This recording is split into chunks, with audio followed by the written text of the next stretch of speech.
Sir, आपके हिसाब से ट्रांसपोर्ट का फ्यूचर क्या होने वाला है?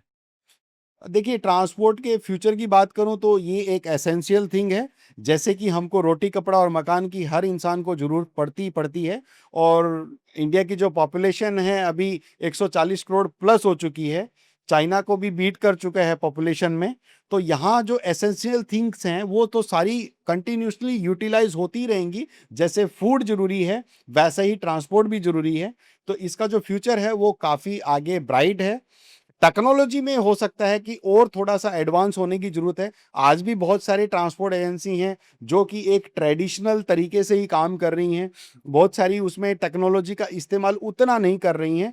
काफ़ी हद तक 30-40% तक कुछ लोगों ने अचीव किया है कि उनको जीपीएस ट्रैकिंग व्हीकल्स का आ गया है कि हमारा व्हीकल का मूवमेंट कहाँ है, कितनी टाइम पे चल रहा है, कितने टाइम पे रुक रहा है, ड्राइवर कितने टाइम पे सो रहा है, या कंसाइनमेंट को भी अगर ट्रैक करना है, इवन किसी का 10 केजी का भी पार्सल ट्रैक करना है तो वो भी आज ट्रैक हो पा रहा है। फिर जो कंप्यूटर सिस्टम जो आ गया है, पहले के टाइम पे बहुत जल्दी इतना अडप्ट नहीं करते थे लोग कि ट्रांसपोर्ट में, क्योंकि इसमें सबसे मेन चीज है कि कम पढ़े लिखे लोग होते हैं तो जो टेक्नोलॉजी है उसको एक्सेप्ट करने में उनको थोड़ा सा टाइम लगता है। तो जब तक नई जनरेशन जो है, जो अभी आज की जो जनरेशन है वो पढ़ लिख के अगर इस सेक्टर में नहीं आएगी तो थोड़े से इसके डिसएडवांटेज ऐसे होते हैं। अगर वो नई जनरेशन पढ़ी लिखी इसमें आ जाती है तो वो जल्दी से एक्सेप्ट कर लेते हैं उसको, टेक्नोलॉजी को। और जो टेक्नोलॉजी एक्सेप्ट करते हैं वो डेफिनेटली आगे ग्रो भी करते हैं। तो आज कंप्यूटर सिस्टम आ गया है, और कंप्यूटर सिस्टम आने के बाद में बहुत सारी ट्रांसपोर्ट एजेंसी ऐसे ऐसे सॉफ्टवेयर उन्होंने डेवलप किए हुए हैं कि जिससे कि आप कंप्लीट डाटा, आप कस्टमर से रिलेटेड डाटा हो, अकाउंट से रिलेटेड डाटा हो, या किसी कंसाइनमेंट से रिलेटेड डाटा, वो सारा आप एक सेकंड में जनरेट कर सकते हैं। तो इस तरह की एडवांटेज होने से ये थोड़ा सा एडवांस हुआ है और थोड़ा सा फ्लो स्मूथ हुआ है इसकी वजह से। तो सर, जैसे गवर्नमेंट भी ट्रांसपोर्टेशन को बढ़ावा दे रही है और रेलवेज़ में भी बीच में न्यूज़ आई थी कि रेलवेज़ के थ्रू भी ट्रक पहुंच रहे हैं एक डेस्टिनेशन से दूसरे डेस्टिनेशन पर। और छोटे स्टार्टअप्स जो आज काफ़ी बड़े हो गए हैं, पोर्टर जैसे, जो मटेरियल्स पार्सल थोड़े अगर बड़े भी सेगमेंट है तो वो डिलीवर कर रही है।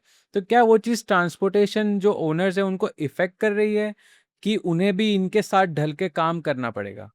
देखिए, ये जो नई इस तरह की ऑनलाइन पोर्टल्स आए हैं, इस तरह के पोर्टल से होता क्या है कि वो मार्केट में अपनी प्रेजेंस बना रहे हैं।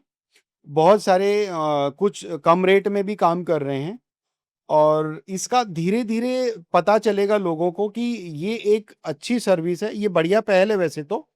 इससे पहले किसी ने ऐसा एक्सपेक्ट नहीं किया था कि आप पोर्टर जैसी सर्विस करके, और एक पर्टिकुलर एनसीआर एरिया है या मुंबई है, तो उस तरह के रीजन को आप सर्व कर पाओगे। और आज पोर्टर जैसी कंपनी ने ये साबित तो कर दिया है कि जैसे कि ओला ओला और उबर जैसी कंपनी अगर कार रेंटल के बिजनेस में टॉप कर सकती है, या रैपिडो टॉप कर सकती है और एक अच्छी सर्विस प्रोवाइड कर रही है, तो डेफिनेटली पोर्टर भी जो है वो ट्रांसपोर्ट गुड्स के सेगमेंट में एक अच्छा रोल प्ले कर रहा है। और डेफिनेटली वो ग्रो होगा। और इसकी एडवांटेज जो छोटे ट्रांसपोर्टर्स हैं, जिनका इस तरह का सेटअप नहीं होता है, किसी मटेरियल को इवन चाहे उनको मुंबई रीजन से कलेक्ट करवाना हो या दिल्ली रीजन पे, दिल्ली एनसीआर में उसको डिलीवर कराना हो, तो आप इसकी ऑनलाइन सर्विस बुक करके एक छोटे पार्सल, 10 केजी का पार्सल हो या आपका 1 टन का मटेरियल हो, तो आप वो शिपमेंट उससे डिलीवर करा सकते हो। I appreciate this service. और इससे बहुत बेटर एक लोगों को कनेक्टिविटी मिलने वाली है। और ट्रांसपोर्ट का इसमें जो ट्रांसपोर्ट एजेंसी, उनका बेनिफिट है, किसी टाइप का कोई लॉस नहीं है। और देखिए, इसमें कंपटीशन वाली जो बात होती है, बहुत बार ट्रांसपोर्टर ये समझते हैं कि ये भी मेरा कंपटीटर नया तैयार हो रहा है या वो मेरा कंपटीटर तैयार हो रहा है। यहाँ पे कंपटीशन होता है, लेकिन डेफिनेटली विनर वो होता है जो बेटर सर्विस देता है। अगर आपकी सर्विस बेटर है, आपका प्रेजेंस अच्छा है, आपका ब्रांड अच्छा है, और आप जो वर्ड्स पे कमिटमेंट करते हो, तो अगर आपके कमिटमेंट को आप फुलफिल कर रहे हो तो डेफिनेटली आपका कोई कंपटीशन नहीं है, आपका कोई कंपटीटर नहीं है, आपकी सक्सेस को कोई नहीं रोक सकता है। तो यहाँ पर इंपॉर्टेंट आपकी कमिटमेंट्स हैं, आपकी सर्विस है, उसी उसी के ऊपर आप चल पाओगे। तो किसी भी इस तरह के ऑनलाइन प्लेटफॉर्म के आने से किसी दूसरे और बेसिक ट्रांसपोर्ट के ऊपर कोई फर्क नहीं पड़ेगा मेरे हिसाब से।